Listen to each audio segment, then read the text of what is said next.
الحمد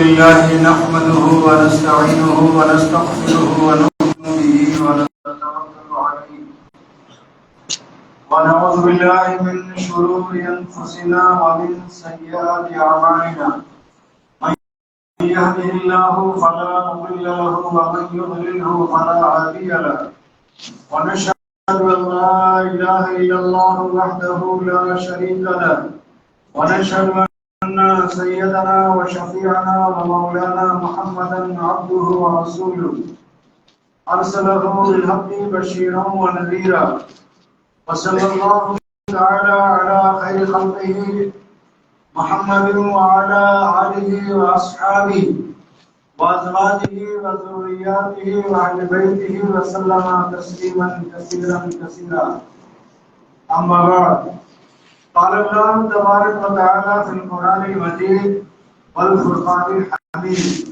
أعوذ بالله من الشيطان الرجيم بسم الله الرحمن الرحيم اقترب للناس حسابهم وهم في غفلة معرضون صدق الله العظيم وبلغنا رسوله النبي الكريم ونحن على ذلك لمن الشاكرين والشاهدين الحمد للہ رب العالمین۔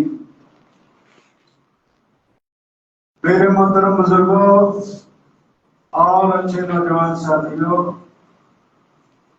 اللہ نے انسانوں پر بے شمار احسان کیا ہے، اور خاص کر ایمان والوں پر اللہ کا بے شمار احسان ہے، اللہ کا کرم۔ اتنے زیادہ احسان ہیں اللہ کے کہ اللہ خود کہتے ہیں کہ قرآن میں وَإِن تَعُدُّوا نِعْمَتَ اللَّهِ لَا تُحْصُوهَا، اے لوگوں اللہ کے احسان کو اگر تم گننا چاہو تو گن نہیں سکتے ہو۔ اللہ نے کون کون پر ہم پر احسان کیا؟ اللہ کے کیے ہوئے احسان کو بندہ گننا چاہے اور گن کر اس کی تعداد متعین کرنا چاہے تو اللہ کہتا ہے کہ وَإِن تَعُدُّوا نِعْمَتَ اللَّهِ لَا تُحْصُوهَا، اللہ کے احسان کو، اللہ کے کرم کو تم گن کے ختم نہیں کر سکتے۔ لیکن دو احسان ایسے ہیں جس کا خاص طور پر اللہ نے ذکر کیا ہے۔ ایک احسان یہ کہ جناب محمد رسول اللہ صلی اللہ علیہ وسلم کی امت میں ہم سب کو پیدا کیا، یہ اللہ کا خاص احسان ہے، اور اللہ نے اس کا ذکر قرآن میں خصوصیت کے ساتھ کیا۔ لَقَدْ مَنَّ اللَّهُ عَلَى الْمُؤْمِنِينَ إِذْ بَعَثَ فِيهِمْ رَسُولًا مِّنْ أَنفُسِهِمْ، ایمان والوں پر اللہ کا احسان ہے کہ اللہ نے انہی کے درمیان میں سے ایک رسول، ایک پیغمبر، ایک نبی بھیجا جو اللہ کی آیتیں پڑھ کر کے ان کے عقیدے، ان کے یقین کو صاف کرتا ہے، اس کی زندگی کو پاکیزہ بناتا ہے۔ دوسرا احسان یہ ہے کہ امتی ہونے کے اعتبار سے سارے عالم کے سارے انسان، خواہ وہ یہودی ہو، عیسائی ہو، غیر مسلم ہو، سکھ ہو، عیسائی ہو، کوئی بھی ہو، دنیا کے سارے انسان اللہ کے رسول کی امتی ہیں۔ لیکن امت کی دو قسم ہے۔ وہ امت، وہ لوگ جنہوں نے ایمان اور اسلام قبول نہیں کیا ہے، اس کو امت دعوت کہتے ہیں، یعنی ہمیں ان کو اسلام کی دعوت دینی ہے، ان تک اسلام کی دعوت پہنچانی ہے۔ اور ایک امت وہ ہے جس کو امت اجابت کہتے ہیں کہ ہم نے اسلام کی دعوت کو، اسلام کے پیغام کو قبول کیا ہے۔ اسلام کی دعوت کو قبول کرنے کی بنیاد پر ہم مسلمان کہلاتے ہیں اور ہمارا نام مسلمانوں میں شمار کیا جاتا ہے۔ تو اللہ نے احسان کیا، اور خاص موقع پر جب دیہات سے کچھ لوگ آئے، ہر دور میں دیہات کے لوگ شہر کے لوگوں کے مقابلے میں بہت سیدھے سادے ہوتے ہیں۔ آج کا دیہات تو خیر شہر سے زیادہ چالاک ہو گیا ہے۔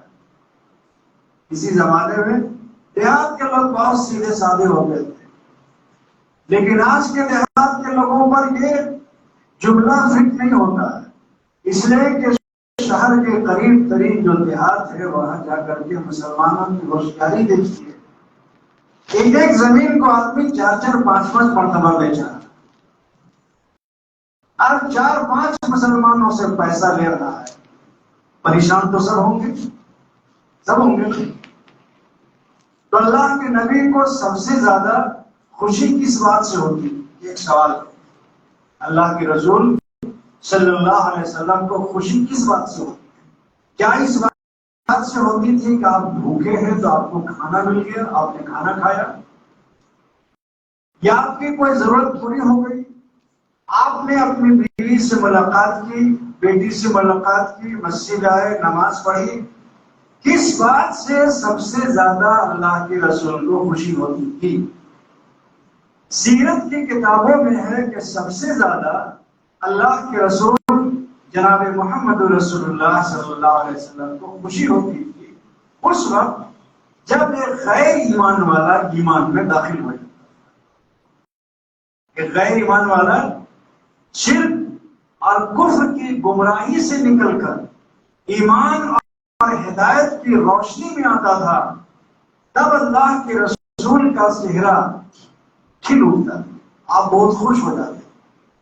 صحابہ کو اللہ کے رسول کا یہ نیچر، یہ فطرت، یہ عادت معلوم تھا، آپ لوگ بھی جانتے تھے۔ دیہات سے کچھ لوگ آئے اور انہوں نے آتے ہی کہا ہے اللہ کے رسول ہم لوگ ایمان لے آئے، ہم مومن ہو گئے۔ گویا ان کے مسلمان ہونے کا انداز اور اس کے اپنے ایمان کے بیان کرنے کا انداز تھوڑا دوسرا تھا، اس میں عاجزی اور انکساری نہیں تھی۔ تو فخریہ طور پر کہا کہ یا رسول اللہ ہم ایمان لے آئے، ہم مومن ہو گئے۔ یہ ان کا دعویٰ تھا۔ ایمان ایک ایسی چیز ہے جس کا علم سوائے اللہ کے کسی کو نہیں ہوتا۔ ہم میں سب ایمان والے ہیں، لیکن سب کے ایمان کا گراف اور ایمان کا لیول الگ الگ ہے۔ سب کے ایمان کا معیار ایک طرح نہیں ہے۔ میں اکثر اور بارہ اس بات کو سمجھاتا ہوں لوگوں کو کہ ہمارے گھر میں اگر 10 فیملی ممبر ہیں، ماں باپ بھائی بہن بیوی بیٹی بیٹا ملا کر کے 10 فیملی ممبر ہیں، تو جس طریقے سے ہم اپنا بی پی ناپتے ہیں، اپنا شوگر ناپتے ہیں، اپنا بخار ناپتے ہیں، گھروں میں ہم کو کبھی ایمان کا معیار، ایمان کا لیول بھی ناپنا چاہیے کہ سارے گھر میں 10 افراد ہیں اور سب کا ایمان اللہ پر، اللہ کے رسولوں پر، اللہ کی کتابوں پر، اللہ کے فرشتوں پر، تقدیر اچھی ہو یا بری اللہ کی طرف سے اس پر، اور مرنے کے بعد دوبارہ زندہ کیے جانے پر، اسی کا تو نام ایمان ہے۔ اسی پر یقین کر لینے کے بعد تو آدمی مسلمان ہوتا ہے۔ تو اس پر ایمان اور یقین تو سب کا ہے، کر کے جس فیملی ممبر سے پوچھیں گے کہ تمہارا رب کون ہے، سب کہے گا اللہ ہے۔ کس پر ایمان ہے، سب کہیں گے محمد رسول اللہ۔ آخرت کو سب مانتے ہیں، لیکن مانتے تو سب ہیں، لیکن ایمان کا معیار، ایمان کا گراف سب کا الگ الگ ہے، اور سب کے ایمان کا گراف الگ الگ ہے۔ یہ ہمارا عمل بتائے گا، یہ ہمارا عمل بتائے گا۔ خاندان میں، گھر میں 10 افراد ہیں اور 10 لوگوں کا عمل الگ الگ ہے، تو سمجھ لیجئے کہ 10 کے ایمان کا گراف اور لیول الگ الگ ہے۔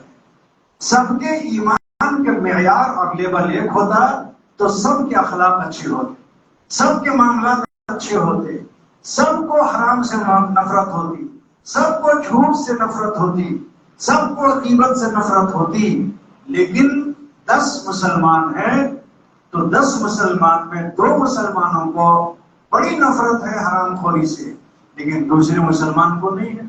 جھوٹ اور غیبت سے بہت نفرت ہے، دوسرے کو نہیں ہے۔ نماز کی عادت بنی ہوئی ہے، دوسرے کو کوئی پرواہ نہیں ہے۔ عمل بتائے گا کہ ایمان کا معیار کتنا ہے۔ اسی لیے جنازے کی نماز جب ہم لوگ پڑھتے ہیں تو اس میں ایک دعا ہے، بڑی میت کی دعا، اللہم اغفر لی حینا، اے اللہ ہم میں جو زندہ ہیں ان کو بخش دے۔ اللہم اغفر لی، اے اللہ پہلے تو ہمیں بخش دے، وحینا، اور ہم میں جو زندہ ہیں ان کو بخش دے، ومیتنا، اور ہم میں جو وفات پا گئے ان کو بخش دے، وشاہدنا، اور یہاں جو موجود ہیں ان کو بخش دے جنازے کی نماز میں، وغائبنا، اور جو نہیں آ سکے ہیں جو غائب ہے ان کو بخش دے، وذکرنا، اور ہمارے مردوں کو بخش دے، وانسانا، اور ہماری عورتوں کو بخش دے۔ اب آگے کیا کریں؟ اللہم من احییتہ، اے اللہ ہم میں سے جن کو زندہ رکھنا ہے، فاحیہ علی الاسلام، تو اسلام پر زندہ رکھیے، ومن توفیتہ، اور اے اللہ ہم میں سے جن کو موت دینا ہے، فتوفہ علی الایمان، تو ایمان پر موت دیجیے۔ پتہ کیا چلا؟ اسلام عمل کا نام ہے، قانون کا نام ہے، اور ایمان قانون پر پرکھے جانے کا نام ایمان ہے۔ مثال کے طور پر اسلام یہ کہتا ہے کہ سب کچھ اللہ کی ذات ہے، زندگی اور موت کا مالک کہتے ہیں اللہ ہے، اولاد دینے والا اللہ، اولاد لینے والا اللہ، رزق کا مالک اللہ، سب کچھ اللہ ہے۔ یہ اسلام کا ایک قانون ہے جس کو ہم لوگ سب مانتے ہیں۔ اب مانے ہوئے اس قانون کو پرکھے جانے پر آزمائش کے وقت جو پورا اترے گا وہی مومن ہوگا۔ مثال کے طور پر ایک نوجوان ہے، جب تک اس کا نکاح نہیں ہوا تھا وہ کہتا تھا کہ موت اور حیات کا مالک اللہ ہے، اولاد دینے اور لینے کا اختیار اللہ کے پاس ہے، اللہ ہی اولاد دیتا ہے، زندگی اللہ کے ہاتھ میں، موت اللہ کے ہاتھ میں۔ شادی ہو گئی 4 سال 5 سال 6 سال، اولاد نہیں ہو رہی، اب اولاد کے لیے در بدر وہ ٹھوکر کھا رہا ہے۔ علاج کرانا سنت کے مطابق صحیح ہے، دعا کرنا اور کرانا صحیح ہے، لیکن اب مختلف دروازوں میں وہ اولاد کے لیے سر جھکا رہا ہے۔ اب اللہ کو اولاد لینے اور دینے کا وہ مالک سمجھتا تھا شادی سے پہلے، اب وہ اولاد مانگ رہا ہے قبروں سے، اللہ کے ولیوں سے، درختوں سے، انسانوں سے۔ پتہ چلا کہ مانے ہوئے کو پرکھے جانے پر یہ پورا نہیں اتر رہا۔ ٹھیک ہے،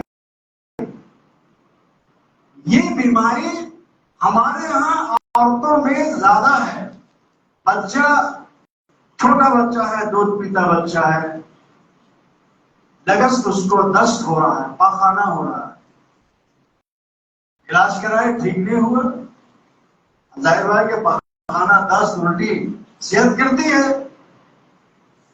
اب اس کو دوسری عورت مشورہ دے رہی ہے، ارے بڑکی دوائی ویسے کچھ نہیں ہوتا، دیکھ ابراہیمی کہا گئے، دکھاؤ فلاں پیر صاحب کے، دکھاؤ فلاں مولانا صاحب۔ اب اس عورت کے کہنے پر مولانا صاحب کے پاس، پیر صاحب کے پاس چلی گئی۔ اب وہ پیر صاحب، مولانا صاحب اس کو کہہ رہے ہیں کہ یہ علاج سے ٹھیک نہیں ہوتا، کسی نے اس پر کرتوت کر دیا، پان مان دیا، حالانکہ وہ بچہ بیمار ہے۔ اب صحت کا مالک اور بیماری کا مالک کون ہے؟ اللہ ہے۔ نمرود نے ابراہیم علیہ السلام کو کہا کہ اپنے اللہ کا تعارف کراؤ، جس اللہ کی طرف تم بلا رہے ہو، جس اللہ پر ایمان لانے کی بات کر رہے ہو، وہ اللہ ہے کون؟ اللہ کا تعارف۔ ابراہیم علیہ السلام نے ان بڑی بڑی باتوں سے نہیں کر رہا ہے کہ زمین و آسمان کا بنانے مالک اللہ ہے، یہ تو سب جانتے ہیں.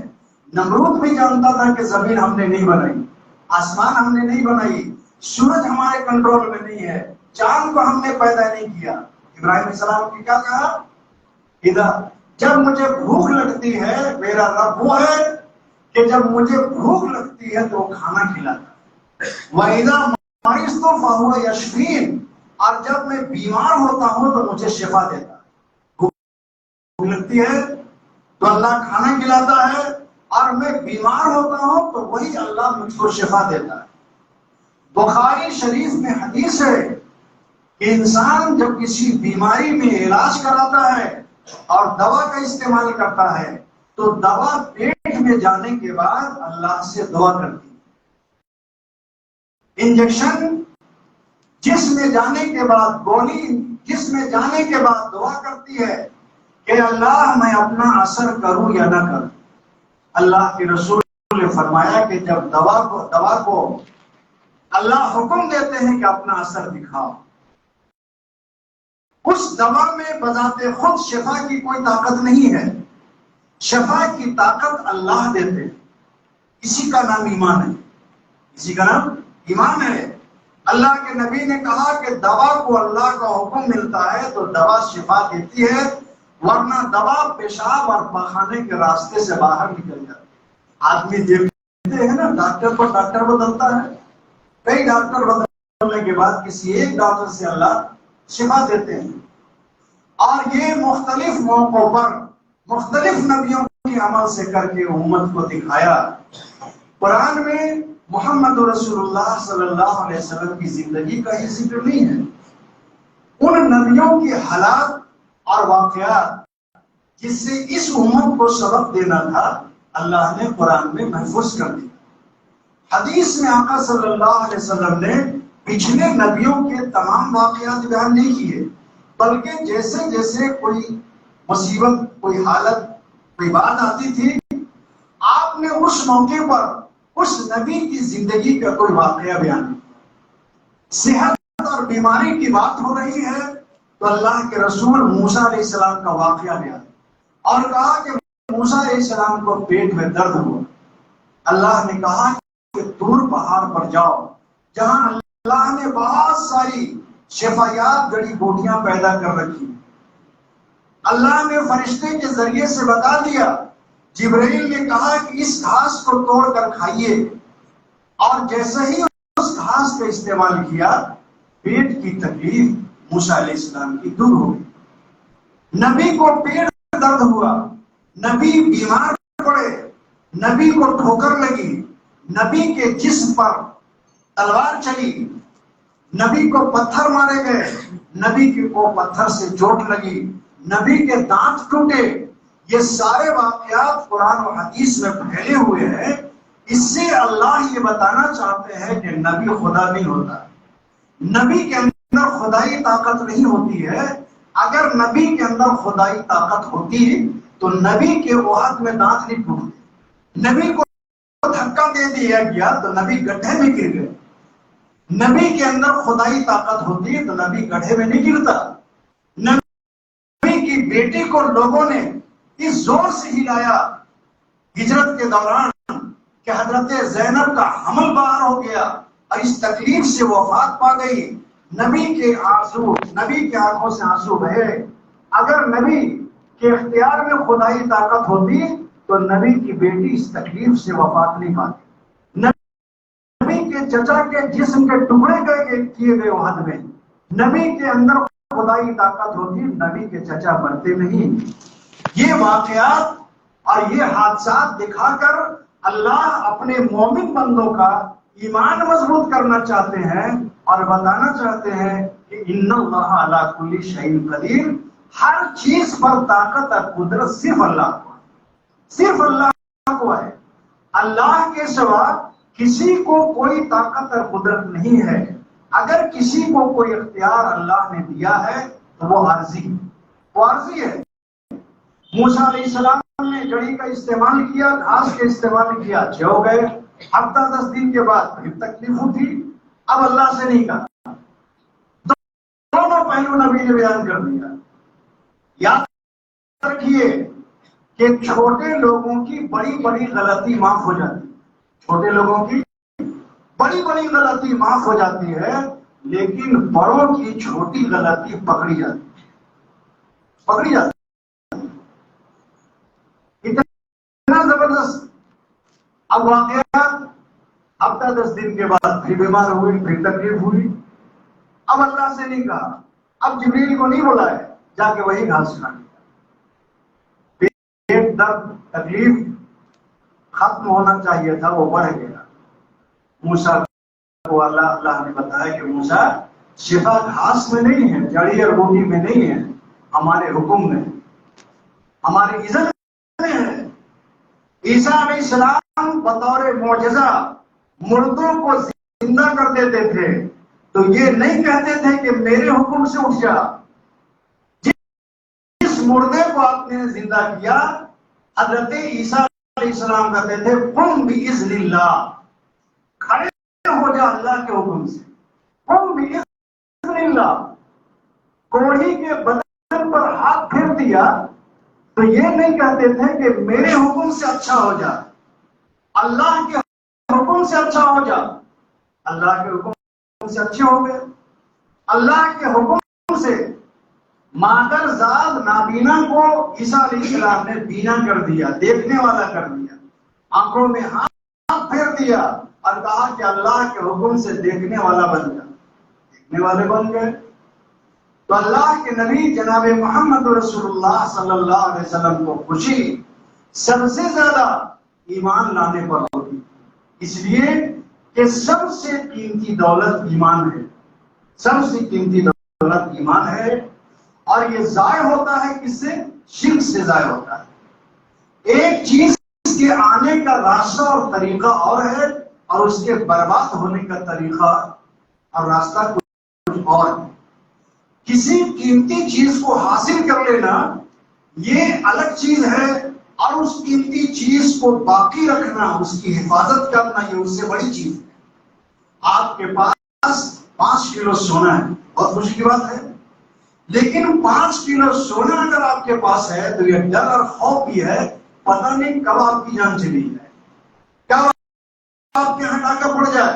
تو اس ایمان کی حفاظت بھی کرنی ہے، اور ایمان کی حفاظت ہوتی ہے اعمال سے۔ ایمان اتنا قیمتی دولت ہے کہ نجات کا دار و مدار اللہ کے غضب اور قہر سے بچنے کا سب سے بڑا ذریعہ ایمان ہے۔ اللہ نے خود کہا قرآن میں، ان اللہ لا یغفر ان یشرک بہ ویغفر ما دون ذلک لمن یشاء۔ اے محمد رسول اللہ صلی اللہ علیہ وسلم کی امت کے لوگوں، دیکھو بڑے سے بڑے گناہ، بڑے سے بڑا گناہ ہم معاف کر سکتے ہیں، حتیٰ کہ اللہ کے نبی نے مثال دیا کہ زمین اور آسمان کے بیچ رائی کے دانے کے برابر رائی کا دانہ یہ بھر جائے، یا سمندر کے ریت سے یہ جگہ بھر جائے، یہ خلا یا انترکش زمین اور آسمان سے بھر جائے، اتنا گناہ اگر انسان کر لے اور ایک بار اللہ سے توبہ کر لے، معافی مانگ لے، آنسو بہا دے، تو اللہ سارے گناہ کو معاف کر دیتا۔ لیکن شرک کے رہتے ہوئے گناہ معاف نہیں ہوتا، اور شرک کے رہتے ہوئے اعمال قبول نہیں کیے جاتے، شرک کے رہتے ہوئے اعمال قبول نہیں کیے جاتے ہیں۔ قریب ترین اور سب سے اچھی اور بہترین مثال آج کی یہ ہے کہ ایک آدمی شوگر کی دوا کھا رہا ہے اور پرہیز نہیں کر رہا، میٹھا خوب کھا رہا ہے، چینی خوب استعمال کر رہا ہے، تو دوا وہ بڑے ڈاکٹر کا کیوں نہیں کھا رہا ہو، وہ بہت جلد تباہی اور بربادی کی طرف چلا جائے گا۔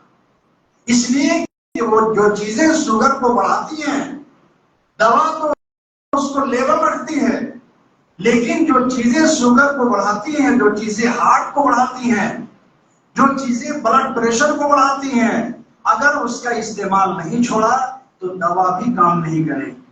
نماز ہم پڑھ رہے ہیں، روزہ رکھ رہے ہیں، حج کر رہے ہیں، عمرہ پر عمرہ کر رہے ہیں، سارے نیک اعمال کر رہے ہیں، لیکن شرک اور بدعقیدگی کا گناہ ہماری زندگی میں ہے، تو نماز ہماری رائے گاہ ہے، روزہ ہمارا برباد ہے، جتنی بہترین اور سمجھ کے قابل مثال ہو سکتی تھی، اس لیے کہ مثالیں اس لیے دی جاتی ہیں کہ تاکہ آدمی سمجھ جائے، ٹھیک ہے نا؟ سبجیکٹ میں سب سے زیادہ مشکل سبجیکٹ میتھ ہوتا ہے، اور میتھ کا سارا جواب حل ہے مثال میں، ہے نا؟ ایکس کا مان اتنا، وائی کا مان اتنا، ایکس برابر اتنا، وائی برابر اتنا، مثالوں سے میتھ کا مسئلہ حل ہوتا ہے۔ قرآن میں اللہ نے مثال بیان کیا، اللہ کے نبی نے بھی مثال بیان کیا، واقعات کو بطور مثال بیان کیا۔ جس معاشرے کے لوگوں کو آپ ایمان کی دعوت دے رہے ہیں، وہ معاشرہ ایک نہیں 360 بتوں کا پجاری تھا، 360 بتوں کا پجاری تھا۔ ان کے یہاں بارش کا خدا اور تھا، طوفان سے بچنے کا خدا اور تھا، رزق کا خدا اور تھا، 360 بت، اور ان کا ٹھکانہ اور ان کا اڈا کیا تھا؟ دنیا کی سب سے پہلی عبادت گاہ اور اللہ کے نزدیک سب سے مقدس گھر خانے کعبہ۔ ان اول بیت وضع للناس للذی ببکۃ مبارکا وہدی للعالمین۔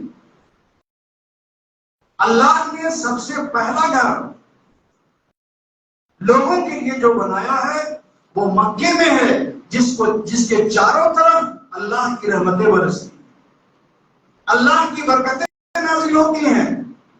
رحمت والا وہ گھر جو انسانوں کے لیے سب سے پہلا بنایا گیا، اس رحمت والے گھر کے سامنے نہیں، گھر کے اوپر نہیں، گھر کے اندر 360 بت رکھے ہوئے، اور وہ 360 بت صرف اسی ایریا کے لیے نہیں ہے، پورے عرب میں اسی 360 خدا کو پوجا جاتا ہے۔ اللہ تک پہنچنے کا ذریعہ انہی 360 خداؤں کو بنایا جاتا ہے۔ مکے کے لوگ بھی اتنے بے وقوف نہیں تھے جتنے ہم لوگ سمجھتے ہیں۔ یہ واقعات پڑھ کر کے، سن کر کے کتنے بے وقوف تھے کہ اپنے ہاتھ سے بت بناتے تھے اور مکے میں رکھ کر کے اس کو عبادت کرتے تھے۔ نہیں، ہم سے زیادہ ہوشیار تھے۔ اللہ کے نبی نے اس سے پوچھا کہ بھائی، ان بتوں کو تم تراشتے ہو، تم نے رکھا ہے، کیوں پوچھتے ہو؟ وہی جواب جو آج ہمارا ہوتا ہے ایک مسلمان کا، کہ بھائی اللہ کے ولیوں کے پاس جا کے اولاد کیوں مانگتے ہو؟ اللہ کے ولیوں کے پاس جا کر کے بیماری سے شفا کیوں مانگتے ہو؟ یہی بات اللہ کے رسول اپنے دور کے مشرکوں سے پوچھا کرتے تھے، کیا زمین و آسمان انہوں نے بنایا؟ امن خلق السماوات والارض۔ اللہ کہتے ہیں کہ آپ ان سے پوچھئے کہ جن 360 خداؤں کو تم پوچھتے ہو، نفع اور نقصان کا مالک سمجھتے ہو، امن خلق السماوات والارض، کیا انہوں نے زمین و آسمان کو بنایا ہے؟ کیا یہ بارش برساتے ہیں؟ لیقولن اللہ، اللہ جواب دیتے ہیں کہ ضرور کہیں گے کہ نہیں، اللہ برساتا ہے بارش، اللہ نے زمین و آسمان بنائی۔ لیکن جواب ان کا کیا تھا؟ اے محمد ابن عبداللہ، ہم ان 360 بتوں کی پوجا اللہ سمجھ کے نہیں کرتے۔ لیقربونا الی اللہ زلفا، لیقربونا الی اللہ زلفا، یہ ہمارے باپ داداؤں کے زمانے کے بزرگ ہیں، ان کو ایک مقام حاصل ہے، ہم اس مقام تک نہیں پہنچ سکتے۔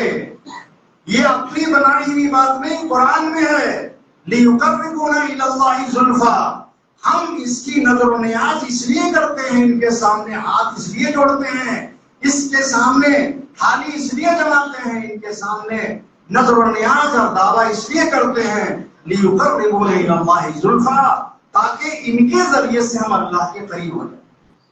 ہم گنہگار ہیں، ہم پاپی ہیں، ہم گناہوں میں ڈوبے ہوئے ہیں، اللہ ہماری ڈائریکٹ نہیں سنتا ہے۔ اللہ کے ان نیک بندوں کو ہم نے یادگار کے طور پر بت بنا کر کے رکھا ہے۔ زمین و آسمان کا بنانے والا ہم ان کو نہیں مانتے، آسمان کا برسانے والا نہیں مانتے، سورج کے نکالنے والا نہیں مانتے۔ لیقربونا الی اللہ زلفا، ہم اللہ سے قریب ہوتے ان کے ذریعے، یہ واسطہ ہے ہمارے لیے۔ آج بھی وہی جواب ہے، ہم ولیوں کو کچھ نہیں مانتے، یہ اللہ کے ولی ہیں، اللہ کے نیک بندے ہیں، ہم ان سے کہتے ہیں، یہ اللہ سے کہتے ہیں، کیونکہ اللہ کے ولیوں کے یہی کام رہ گیا ہے۔ ساری زندگی انہوں نے تقویٰ پر زندگی گزاری، پرہیزگاری پر زندگی گزاری اور آزمائشوں سے گزرے۔ اب تو ان کے آرام کرنے کا وقت ہے نا، کہ 24 گھنٹہ ہمارے وقت میں وہ کام کرتے رہیں گے۔ رسم اور رواج کے بارے میں پوچھئے تو جو جواب مشرکین مکہ کا تھا وہ جواب آج ان مسلمانوں کا ہے جو شرک اور بدعت اور رسم اور رواج میں ڈوبے ہوئے ہیں۔ کیا کہتے ہیں؟ قالوا بل وجدنا علیہ آباءنا، ہم نے اپنے باپ داداؤں کو ایسے ہی کرتے دیکھا، ایسے ہی کرتے دیکھا۔ یہ مہینہ کون سا مہینہ ہے؟ سفر کا مہینہ، سفر کا مہینہ ہے۔ جاہل مسلمانوں کے درمیان یا عورتوں کے درمیان اس مہینے کا کیا نام ہے؟ تیرا تیجی۔ اس مہینے کا نام ہے تیرا تیجی۔ عورتوں سے پوچھئے آئے کھالا کون مہینہ ہے؟ ارے بیٹا تیرا تیجی ہے۔ تیرا تیجی کیا ہے؟ 1 تاریخ سے لے کر کے 13 تاریخ کو کہتے ہیں کہ منحوس ہے۔ اس میں اللہ کے نبی جناب محمد رسول اللہ صلی اللہ علیہ وسلم بیمار ہوئے تھے۔ یہ عوامی عقیدہ ہے، اسلام نہیں ہے، یہ بد عقیدگی ہے، یہ ایمان کو خراب کرنے والا عقیدہ ہے کہ جن 13 دنوں میں اللہ کے نبی بیمار نہیں پڑے ان کو کہتے ہیں کہ ان 13 دنوں میں بیمار پڑے اس لیے یہ 13 دن منحوس ہیں۔ اور ہو سکتا ہے آپ میں ہم میں اس کو نہیں مانتے ہوں، لیکن ہندوستان میں بہت سارے علاقے ایسے ہیں کہ یہ سفر کا 13 مہینہ ہندوؤں کے یہاں جو خرماس ہوتا ہے اسی طریقے سے یہاں مسلمان شادی بیاہ نہیں کرتا، سونا چاندی نہیں خریدتا ہے، بڑا کاروبار شروع نہیں کرتا ہے۔ کیوں؟ 13 تیجی کا مہینہ۔ اب بتاؤ وہ خرماس منا رہے ہیں، خرماس جانتے ہیں ہندوؤں کا، غیر مسلموں کا خرماس ہوتا ہے، وہ ان دنوں میں سونا چاندی نہیں کریں گے، نیا سامان نہیں خریدیں گے، نیا کاروبار شروع نہیں کریں گے۔ اب ان میں اور ہم میں کیا فرق ہوا؟ ہمارا ایمان کہاں ہے؟ 13 تیجی۔ اور اسی مہینے کا آخری بدھ آئے گا تو کہتے ہیں آخری چہار سامنا۔ حضور بیماری سے شفا یاب ہوئے تھے تو ٹہلنے گھومنے گئے تھے۔ بتاؤ نبی گھومنے آیا تھا؟ نبی کو تو کوئی پل اور کوئی لمحہ ایسا نہیں تھا جو امت کے درد میں ڈوبے ہوئے نہیں رہتے۔ ہر آن ہر لمحہ امت کی فکر میں رہتے تھے۔ اور بیماری اور شفا تو اللہ دیتے ہیں، اس میں مہینہ اور دنوں کا کیا اختیار ہے؟ اگر کوئی رمضان کے مہینے میں بیمار پڑ جائے گا اور اسی بیماری میں اس کی موت ہو جائے گی، ہوتی ہے۔ بہت سارے مسلمان بیمار ہوئے رمضان کے مہینے میں اور رمضانی میں انتقال ہو گیا، تو کیا ان کے لیے رمضان کا وہ دن منحوس ہے؟ نہیں، کوئی دن منحوس نہیں ہے، لیکن ہمارا ایمان اور ایمان کا لیول کیا ہے کہ بیٹے کی تاریخ طے ہو رہی ہے، لڑکی دیکھا دیکھی منگنا منگنی سب ہو گیا، ساری بدماشی ہو گئی۔ اب بڑی بدماشی بارات اور شادی، اس سے پہلے اب اگریمنٹ ایڈجسٹمنٹ ہو رہا ہے، کتنی بارات آئیں گے، کون تاریخ آئے گی، کس تاریخ کو کیا جائے، کون مہینہ کیا جائے۔ سہولت کے اعتبار سے مہینہ دن تاریخ وقت طے کرنا کوئی برا نہیں کہ بھائی کس دن چھٹی ہے، کس دن سارے ستار رہیں گے، کس دن ہال دستیاب ہوگا، ٹھیک، لیکن اس اعتبار سے نہیں، بلکہ سب سے پہلے سات اور نحس دیکھنے کے لیے جنتری نکلا۔ کہاں گیا ایمان؟ کہاں گیا ایمان؟ نہیں، اس تاریخ کو یہاں تو 7 نحس لکھا، 14 تاریخ بھی نحس دکھا رہا ہے، 18 تاریخ بھی نحس دکھا رہا ہے۔ کون دکھا رہا ہے بھائی؟ جنتری دکھا رہا ہے۔ اور جنتری کس کا ہے؟ انسان کا بنایا ہوا ہے، جو کاپی ہوتا آ رہا ہے وہ ہوتا آ رہا ہے۔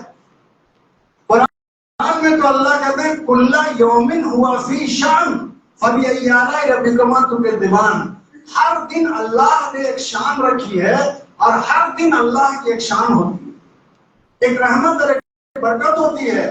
اللہ نے کسی دن کو منحوس نہیں کہا، کسی جگہ کو اللہ نے منحوس نہیں کہا ہے۔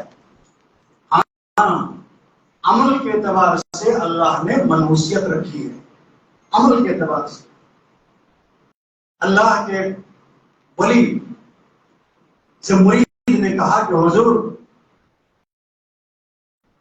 کمائی ہوتی ہے لیکن اتنا خرچ ہوتا ہے کہ بچتا نہیں، پتہ نہیں چلتا۔ برکت کی دعا کر دی،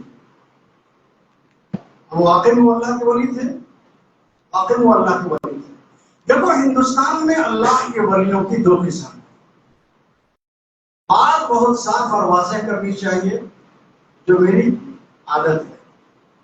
جو اوریجنل اور پرنٹڈ اور گارنٹیڈ ولی ہیں ان کا نام اچھا ہوگا، ان کا نام اچھا ہوگا، اس لیے کہ ان کی تاریخ ہے۔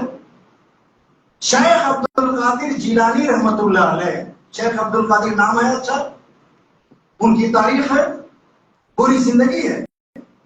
خواجہ معین الدین چشتی اجمیری رحمت اللہ علیہ، نام اچھا ہے، پوری تاریخ ہے۔ خواجہ نظام الدین اولیاء رحمت اللہ علیہ، نام اچھا ہے، نظام الدین، صابر کلیری، زکریا ملتانی، یہ سب اوریجنل بزرگ ہیں جن کی تاریخ ہے، جن کا اتہاس ہے۔ اور جن کی تاریخ نہیں ہے، جن کی کوئی اتہاس نہیں ہے، جن کا کوئی ثبوت نہیں، جن کو پڑھنا چاہیں گے نہیں ملے گا۔ اب بلہاڑی صاحب کہاں سے ملے گا؟ کتاب میں لکھا لیجیے، چونا صاحب کہاں سے ملے گا؟ بچڑا صاحب کہاں سے ملے گا؟ اب بتاؤ، ہم اپنا نام بیٹے کا نام چونا نہیں رکھیں گے، کتھا نہیں رکھیں گے، سپاری نہیں رکھیں گے، بچڑا نہیں رکھیں گے، ولیوں کا نام رہے گا یہ سب؟ اللہ ہی بہتر جانتا۔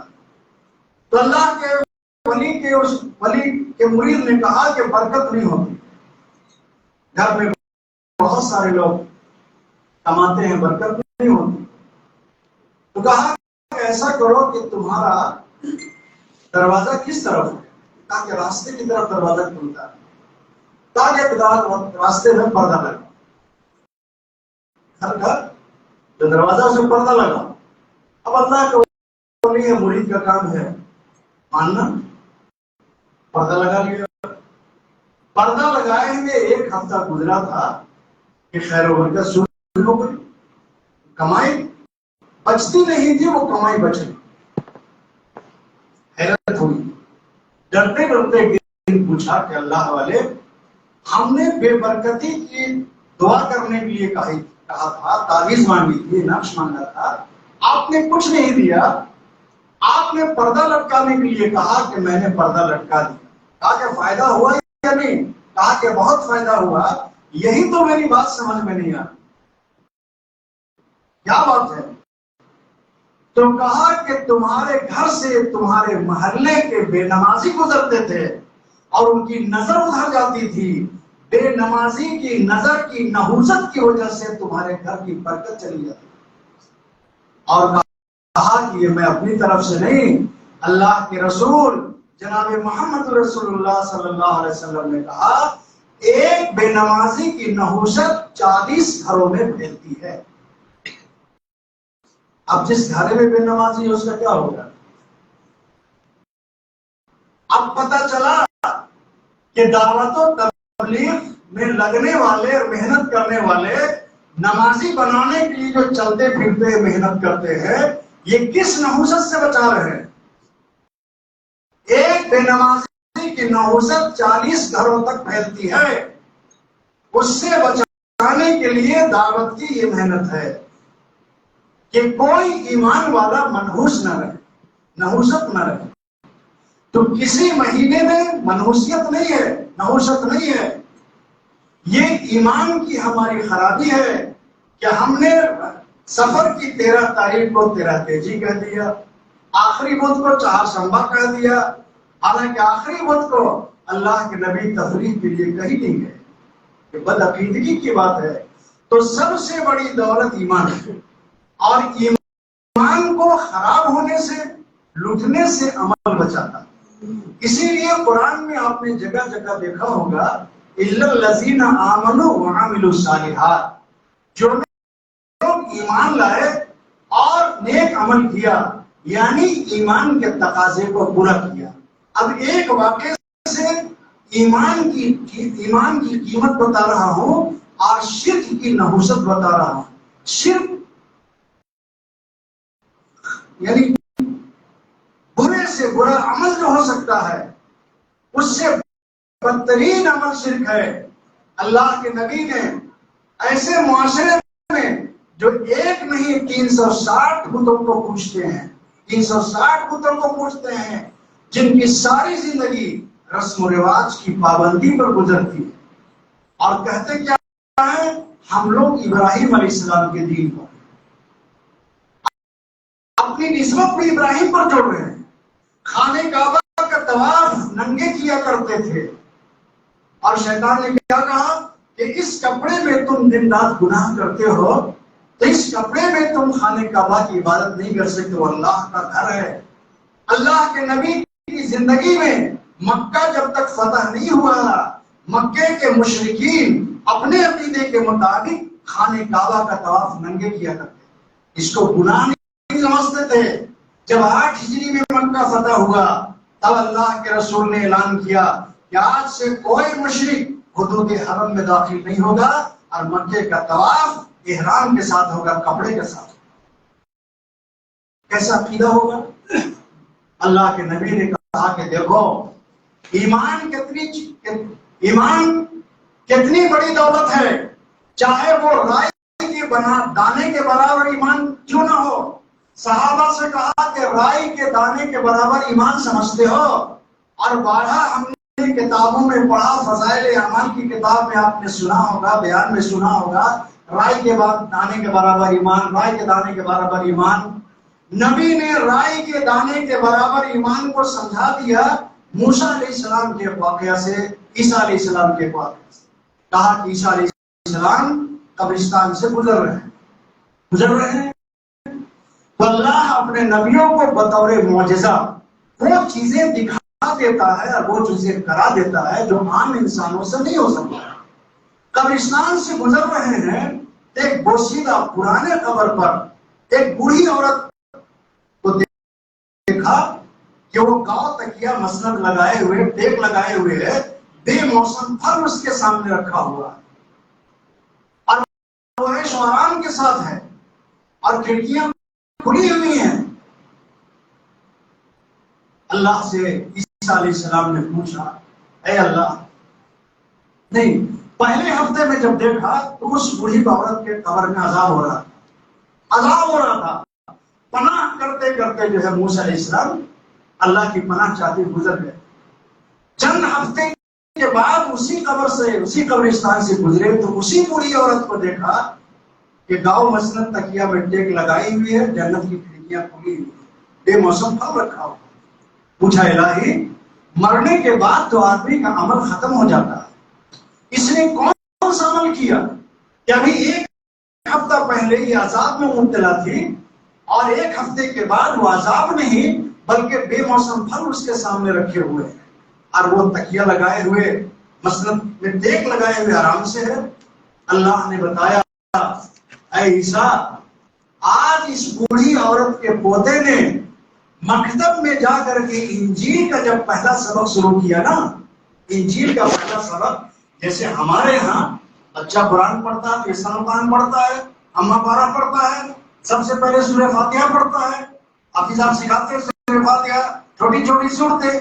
اسی طرح انجیل اللہ کی کتاب تھی. اس زمانے میں عیسیٰ علیہ السلام پر ایمان رکھنے والے لوگ انجیل اپنے بچوں کو پڑھاتے تھے. اللہ نے کہا کہ عیسیٰ، آج اس بوڑھی عورت کے چھوٹے سے پوتے نے اپنی توتلی زبان میں بسم اللہ الرحمن الرحیم جب پڑھا انجیل شروع کرنے سے پہلے کہ میں شروع کرتا ہوں اللہ کی کتاب انجیل پڑھنا اللہ کے نام سے جو بڑا مہربان نہایت رحم کرنے والا ہے. اے عیسیٰ، اس چھوٹے سے پوتے کی توتلی زبان سے جب یہ نکلا کہ اللہ بڑا رحم ہے، رحم کرنے والا ہے، بہت مہربان ہے، تو پوتا چھوٹا سا ہے، اس نے تو کوئی گناہ نہیں کیا، اس چھوٹے سے پوتے کے بسم اللہ پڑھنے سے، اللہ کے رحمان اور رحیم کی صفت بیان کرنے سے ہم نے اس کی دادی کو معاف کر رحمت حق بہانہ بھی جوید، اللہ اپنے بندوں کو بخشنے کے بہانے تلاش کرتا ہے۔ یہ ہے رائے کے دانے کے برابر ایمان کا اثر کہ پوتے کے بسم اللہ سے اللہ نے دادی کو بخش دیا۔ اسی لیے حدیث میں اولاد کو ایصال ثواب کا مستقل ذریعہ بتایا اللہ کے نبی نے کہ مرنے کے بعد انسان کے عمل ختم ہو جاتے ہیں، لیکن نیک اولاد گنجیڑی نشیری اولاد نہیں، نیک اولاد اگر اپنے ماں باپ کے لیے کچھ بھی نہ کہے تو اس کے نیک اعمال کا ثواب اس کے عمل میں کمی کیے بغیر اس کے ماں باپ کو ملتا رہتا ہے۔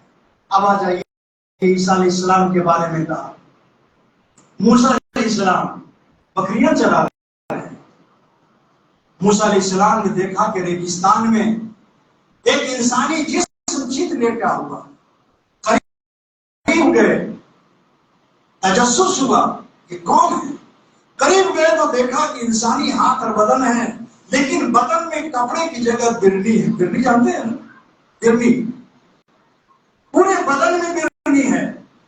موسیٰ علیہ السلام بیٹھ گئے اور زبان سے اللہ اللہ اللہ اللہ اللہ اللہ ذکر کی آواز آ گئی۔ موسیٰ علیہ السلام نے کہا کہ من انت یا عبداللہ، اے اللہ کے بندے تو کون ہے؟ اس نے کہا کہ میں فلاں بندہ ہوں۔ یہ حالت کب سے ہے؟ کہا کہ 500 سال سے اسی طریقے سے۔ کہا کہ کوئی شکایت؟ کہا کہ نہیں، اللہ کا بڑا کرم ہے کہ جس زبان سے اللہ کا ذکر کرتا ہوں، تعریف کرتا ہوں، وہ زبان اس تکلیف سے محفوظ ہے۔ اس میں اللہ کا شکر ہے۔ ایمان دیکھیے، کہا کہ کوئی خواہش بھی تو ہوگی؟ کہا کہ بس 2 خواہش ہے۔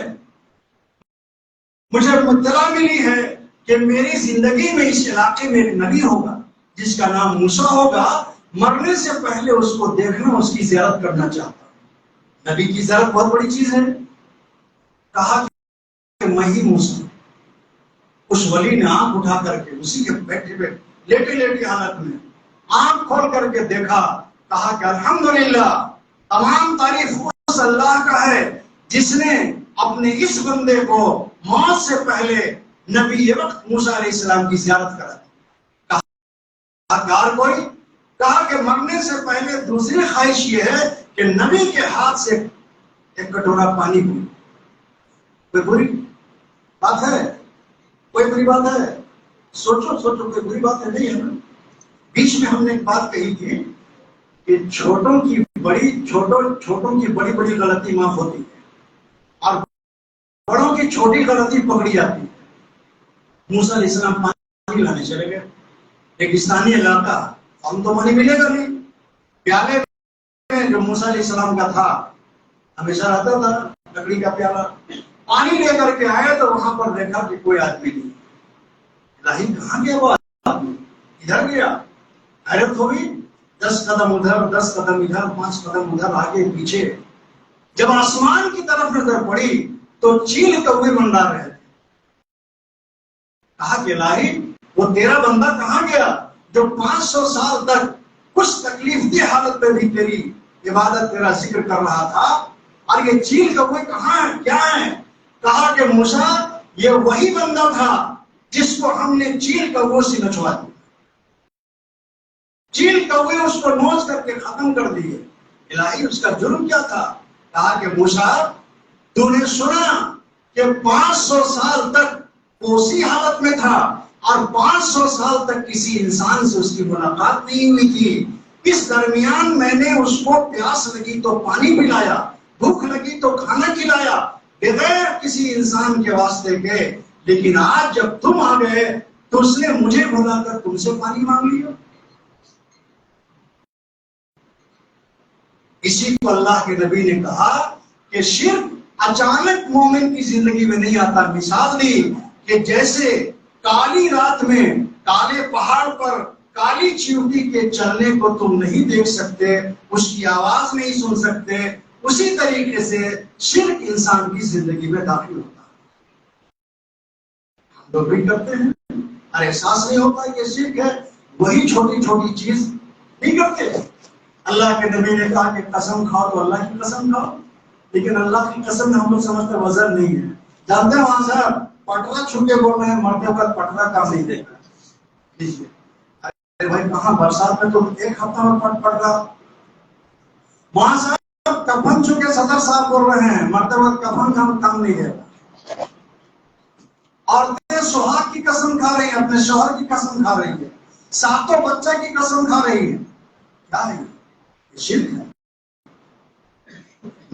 نیا مکان بنا رہے ہیں، اللہ نے دولت دیا، ٹھیک ہے اچھی بات ہے، البیسٹر تھا چھپر والا تھا، نیا مکان بنا رہے، پیلر کھڑا ہو رہا، ڈھلائی سے پہلے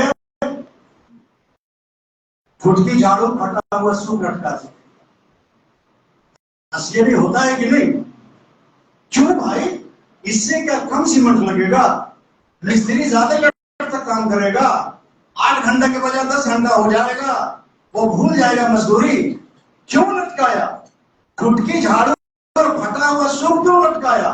نہیں پتہ نہیں کیسی کیسی نظر ہوگی، کوئی گھر سے دیکھے گا تو اس کی پہلی نظر پھٹکی جھاڑو اور پھٹے ہوئے سوکھ پر پڑے گی تو اس کی نظر پھٹ جائے گی۔ یہ عقیدہ ہے مسلمان۔ اسی لیے اللہ تعالیٰ نے اپنے نبی کے ذریعے سے انسانوں کو اور خاص کر مومنوں کو بتایا کہ اپنے ایمان کی حفاظت کرو۔ اللہ تعالیٰ ایمان کی حفاظت کی ہمیں توفیق عطا فرمائے۔